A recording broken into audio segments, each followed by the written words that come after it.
ഇപ്പോൾ ഈ വിഷയത്തിൽ സംസാരിക്കുന്നതിനായി നമ്മളോടൊപ്പം ഹിന്ദു ഐക്യവേദി നേതാവ് ശ്രീ ആർ വി ബാബു ചേരുന്നു. ശ്രീ ആർ വി ബാബു, പോറ്റി കസ്റ്റഡിയിലായിട്ടുണ്ട്. ഇനിയുള്ള ദിവസങ്ങളിൽ വിശദമായ ചോദ്യം ചെയ്യൽ, തെളിവെടുപ്പ്, പരിശോധന ഇവയൊക്കെയുണ്ട്. എന്നാൽ മാത്രമേ ആരൊക്കെയാണ് ഇതിൽ പങ്കാളികളായത്, ആരൊക്കെയാണ് ഉണ്ണികൃഷ്ണൻ പോറ്റിക്ക് സൗകര്യങ്ങൾ ചെയ്തു കൊടുത്തത്, കടത്തിയ സ്വർണം എവിടെ എന്നതടക്കമുള്ള കാര്യങ്ങളിലേക്ക് എത്തുകയുള്ളൂ. സുതാര്യമായ ഒരു അന്വേഷണവും അനിവാര്യമാണ്. താങ്കൾ എന്താണ് ഈ ഘട്ടത്തിൽ പ്രതികരിക്കുന്നത്?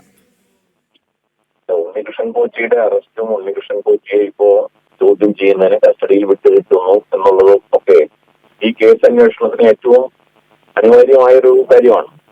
ഈ കേസ് മുന്നോട്ട് പോകാനായിട്ട് ഉണ്ണികൃഷ്ണൻ പോറ്റിയുടെ അറസ്റ്റ് അനിവാര്യമായിരുന്നു. അതേപോലെ ഈ കേസിൽ കൂടുതൽ ആഴങ്ങളിലേക്ക് ഇറങ്ങി ചെല്ലാനും എല്ലാ പ്രതികളെയും കണ്ടെത്താനും ഉണ്ണികൃഷ്ണൻ പോറ്റിയുടെ കസ്റ്റഡിയിൽ എടുക്കേണ്ടതും ആവശ്യമാണ്. ആ കാര്യത്തിൽ കോടതി ഇപ്പോൾ 30-ാം തീയതി വരെ കസ്റ്റഡിയിൽ വെക്കാനായിട്ട് അനുവാദം കൊടുത്തിരിക്കുക. കാരണം ഒന്ന്, നമുക്ക് വളരെ എല്ലാവർക്കും അറിയാവുന്ന പോലെ ഉണ്ണികൃഷ്ണൻ പോറ്റി എന്നുള്ളത് ഒരു വൈക്കോൽ തുരുമ്പ് മാത്രമാണ്. അതിന്റെ വലിയ പുറത്തേക്ക് വരാനായിട്ട് ഒരുപാട് കാര്യങ്ങളുണ്ട്. ഇതില് ആരൊക്കെയാണ് ഇതിനകത്ത് ബന്ധപ്പെട്ട് നിൽക്കുന്ന വൻ ശക്തികൾ, അല്ലെങ്കിൽ വലിയ മീനുകൾ, ആ വലിയ മീനുകൾ ഇനിയും പുറത്തു വരാനുണ്ട്. അപ്പൊ ഉണ്ണികൃഷ്ണൻ പോറ്റിയിൽ നിന്നാണ് അത് കിട്ടേണ്ടത്.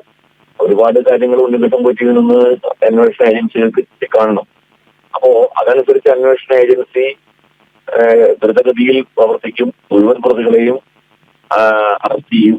അത് എത്ര ഉന്നതരായാലും അത്തരം ആളുകളെയൊക്കെ നിയമത്തിന്റെ മുന്നിൽ കൊണ്ടുവരും എന്നുള്ള ഒരു പ്രതീക്ഷയാണ് ഇപ്പൊ നമുക്കുള്ളത്. ഏതായാലും ഉണ്ണികൃഷ്ണൻ പോറ്റിയുടെ ആ അറസ്റ്റ്, അതേപോലെ കസ്റ്റഡിയിൽ വാങ്ങിയതും ഒക്കെ അതിലേക്ക് വഴിതെളിക്കും എന്ന് തന്നെയാണ് നമ്മൾ പ്രതീക്ഷിക്കുന്നത്.